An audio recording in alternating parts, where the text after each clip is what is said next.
Limfosit yang menjadi pemeran utama dalam adaptive immunity itu berasal dan berkembang dari sumsum tulang belakang. Ada dua jenis limfosit, ada limfosit B, ada limfosit T. Limfosit B misalnya proses perkembangan dan pematangannya terjadi di dalam sumsum tulang belakang. Limfosit B yang telah matang nanti akan meninggalkan sumsum tulang belakang, masuk ke dalam sistem sirkulasi menuju ke organ-organ limfoid seperti nodus limfa, nodula limfoid, dan seterusnya. Sementara limfosit T sebagian perkembangannya terjadi di dalam sumsum tulang belakang dan sebagian lainnya terjadi di dalam timus. Jadi bakal limfosit T yang ada di dalam sumsum tulang belakang akan menuju ke timus untuk dimatangkan. Nanti limfosit T yang telah matang akan masuk ke dalam sistem sirkulasi menuju ke organ-organ limfoid. Nah, limfosit yang berkembang di dalam tubuh itu terdiri atas banyak klon limfosit yang berkembang di dalam tubuh. Tiap klon memiliki antigen binding site yang berbeda. Antigen binding site itu adalah bagian dari reseptor pada limfosit yang memiliki kemampuan mengenal dan berikatan dengan determinan antigen dari satu antigen tertentu. Jadi klon-klon limfosit itu hanya dibedakan pada antigen binding site-nya saja. Jadi tiap klon memiliki struktur antigen binding site yang berbeda-beda. Nah, klon-klon limfosit di dalam tubuh yang berkembang di dalam tubuh itu akan diseleksi melalui dua jenis seleksi. Ada namanya positive selection. Positive selection ini adalah seleksi yang mempertahankan agar hanya klon-klon limfosit tertentu saja yang dibiarkan tetap hidup. Jadi klon limfosit yang memiliki kemampuan untuk berespons terhadap kehadiran antigen tertentu, hanya itu yang dibiarkan untuk tetap hidup. Itu namanya positive selection. Jadi positive selection ini menjamin agar limfosit yang klon-klon limfosit yang reaktif saja, yang memiliki kemampuan berespon terhadap antigen yang dipertahankan untuk tetap hidup. Kemudian ada yang disebut dengan negative selection. Negative selection ini terjadi sebagian besar pada tahap pralahir, tahap prenatal. Jadi selama bayi berkembang di dalam rahim, negative selection ini akan bekerja untuk membuang klon limfosit yang bereaksi terhadap antigen tubuh sendiri. Jadi nanti kalau ada klon limfosit yang bereaksi terhadap kehadiran antigen tubuh sendiri, maka klon limfosit itu akan dihancurkan supaya tidak berkembang. Nah, organ-organ limfoid itu bisa dibagi menjadi dua kelompok. Ada organ limfoid primer. Organ limfoid primer itu adalah organ limfoid yang menjadi tempat berkembang dan matangnya limfosit. Ada dua yang kita kenal berfungsi untuk menjadi tempat perkembangan dan pematangan limfosit, yaitu sumsum tulang belakang dan timus. Nah, organ limfoid yang lain disebut dengan organ limfoid sekunder. Organ limfoid sekunder itu adalah organ yang menjadi tempat limfosit untuk memunculkan respons imun itu.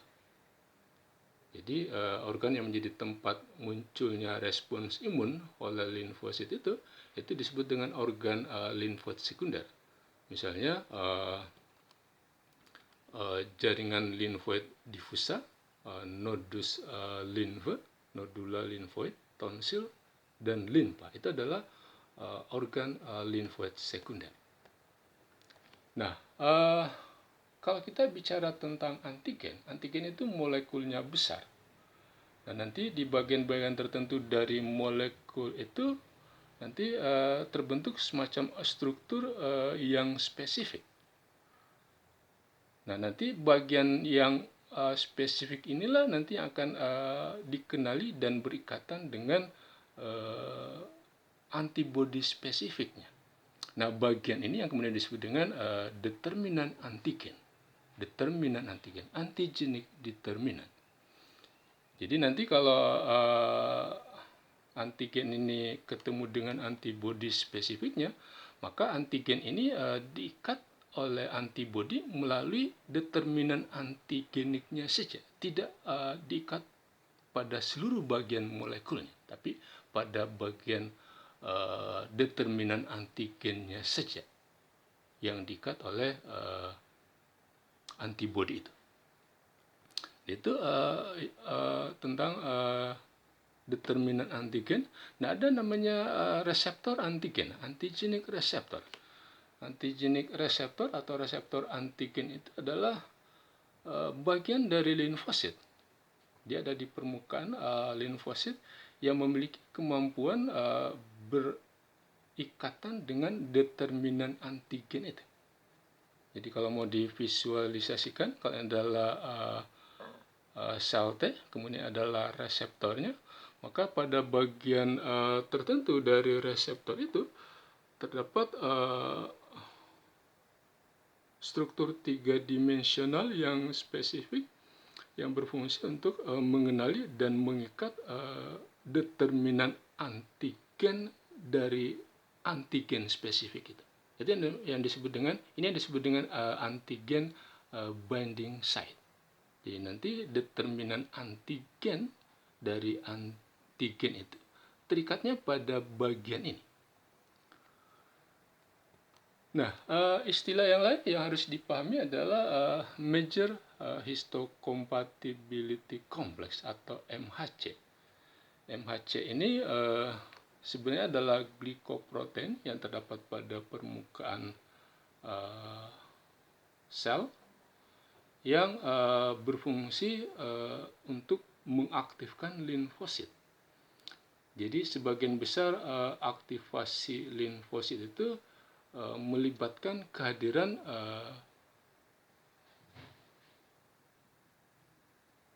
major histocompatibility complex pada permukaan sel.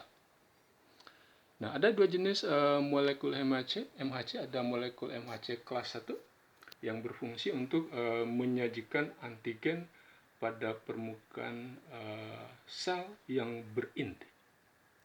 Jadi kalau ada sel yang menyajikan antigen pada permukaan selnya dengan menggunakan molekul MHC kelas 1, maka sel yang seperti itu akan dihancurkan. Nah, molekul MHC yang lain adalah molekul MHC kelas 2. Molekul MHC kelas 2 ini sama fungsinya dengan MHC kelas 1, menyajikan antigen, tapi MHC kelas 2 ini menyajikan antigen pada sel-sel penyaji antigen.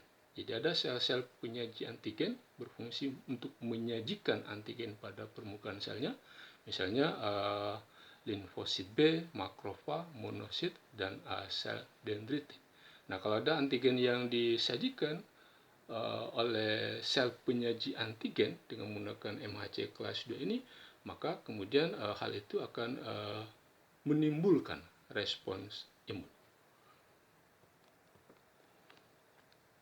Jadi kalau mau disederhanakan, kalau ini adalah sel yang bernukleus tadi, kemudian ada protein yang dianggap asing, nanti protein yang dianggap fase N akan difragmentasi, dipecah menjadi potongan-potongan kecil. Setelah itu fragmen-fragmen protein ini akan dimasukkan ke dalam retikulum endoplasma, tempat terdapatnya molekul MHC kelas 1 itu.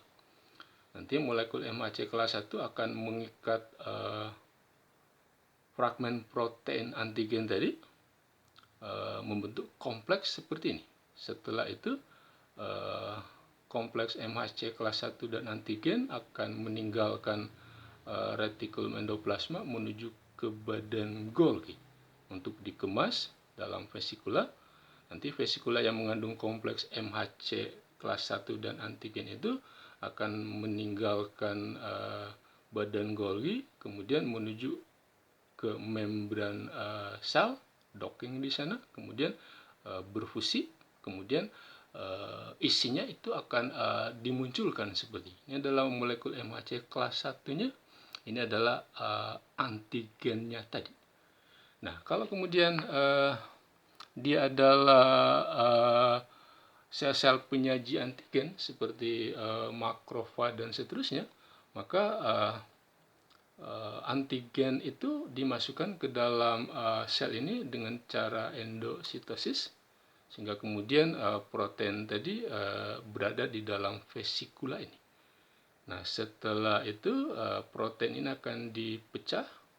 Setelah pecah, nanti kemudian vesikula ini akan berfusi dengan vesikula lain yang mengandung molekul MHC kelas 2 yang berasal dari badan Golgi, sehingga fusi ini menyebabkan antigen ini bertemu dengan MHC kelas 2 sehingga terbentuk kompleks protein antigen dengan molekul MHC kelas 2 ini. Setelah itu vesikula ini akan docking pada membran sel, berfusi, kemudian memunculkan antigen pada permukaan sel penyaji antigen ini. Nah, ada yang disebut dengan kostimulasi. Kostimulasi itu bisa terjadi dengan dua cara. Bisa menggunakan sitokin, bisa menggunakan molekul yang terdapat pada permukaan sel.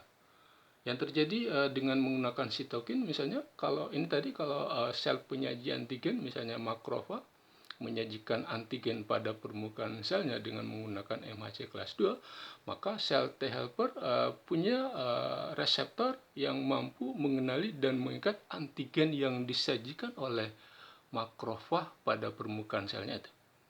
Nah, kompleks ini menyebabkan makrofag menghasilkan sitokin, yang mana sitokin ini nanti akan berikatan pada reseptor sitokin yang ada pada membran sel T helper. Itu kostimulasi jenis pertama, diinduksi oleh sitokin. Tapi kostimulasi juga bisa terjadi dengan menggunakan molekul permukaan sel, menggunakan CD28 dan B7, menggunakan CD4. CD4 ini berasal dari sel T helper yang berfungsi mengikat MHC kelas 2 yang ada pada makrofag. CD28 ini ada di membran sel T helper berikatan dengan B7 yang ada pada membran makrofag. Itu dua jenis kostimulasi yang bisa terjadi. Jadi yang pertama menggunakan sitokin, yang kedua menggunakan molekul permukaan sel.